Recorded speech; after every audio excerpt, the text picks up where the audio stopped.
Welcome to the Pixelberry Choices podcast, and today we're going to be talking about Chapter 7 of Murder at Homecoming.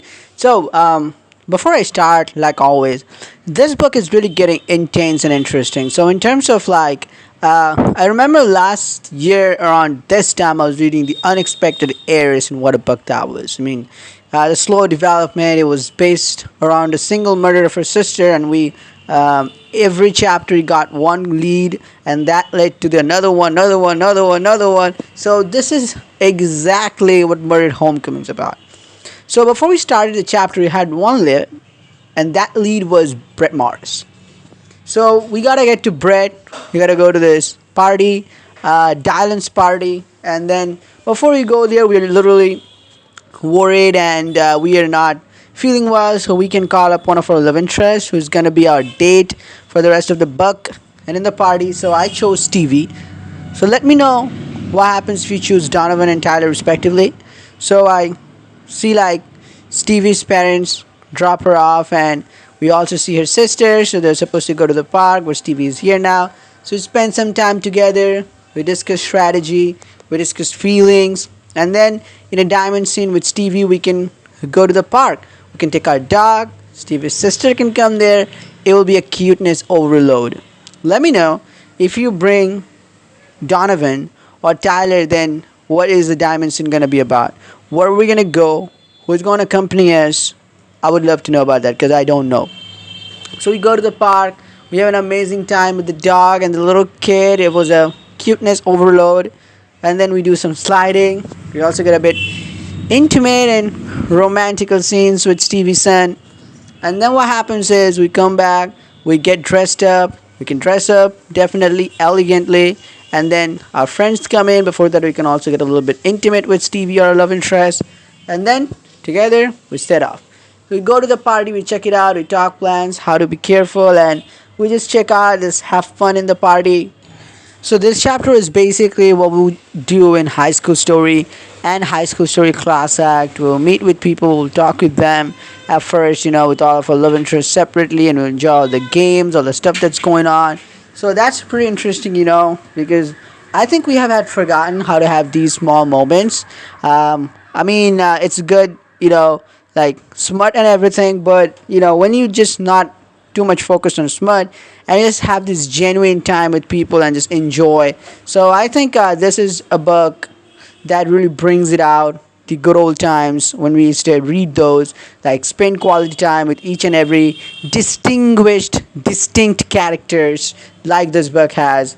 All the characters there so well represented: Stevie, Donovan, Tyler, and even the side character ones. And then we finally see Brett. He was trying to hit on a girl but can't get it because he came out of juvie.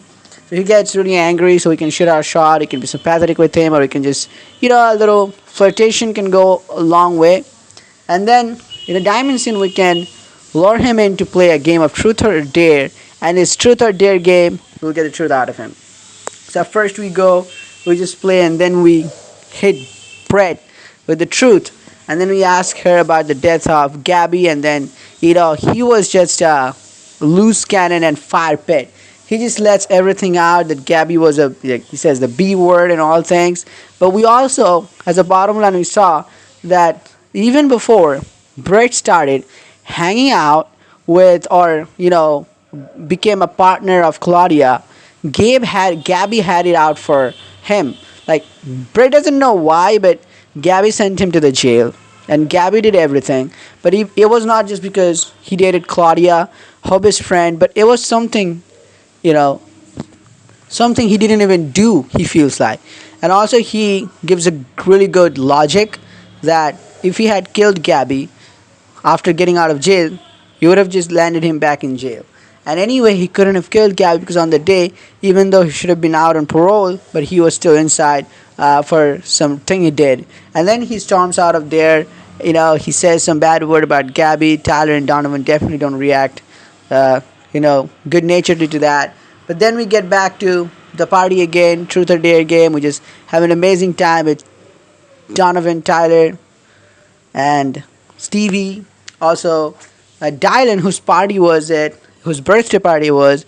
So I think Dylan is the one, Carter, Poppy's ex-boyfriend from Queen Bee. So in an option, we can kiss one of our love interests or ourselves. I don't know what that means.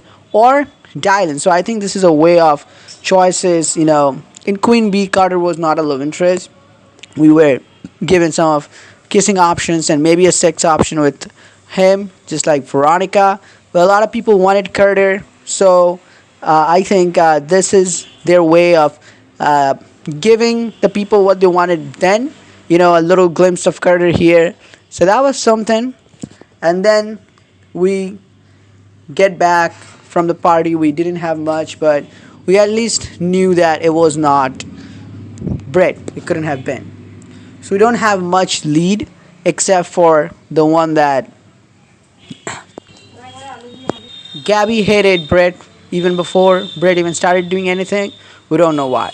So we were at our home sleeping, and then quite early in the morning, our phone goes off. We pick it up and we see it's a jewelry store owner. Remember that lady? Very funny one. And she says that she has got the name of the person who purchased that necklace for Gabby. So it was, as she says, well, behold, or, get ready. It is our teacher, aka the Tyler face from Laws of Attraction. So, our teacher is the one who was having an affair with Gabby. Can you believe it? So we will find out more about this in the next chapter. Let me know your thoughts. So I'm pretty much sure our teacher probably is going to be someone like Mr. Jennings. Like having an affair with your student is not probably the best scenario. But, Mr. Jennings was not the killer. And I'm pretty much sure it's quite early. We got Mr. Jennings right at the end and he was still not the killer. So I'm pretty much sure that our teacher, chemistry teacher, I believe, is definitely not the killer for sure. But we will see more in the next chapter.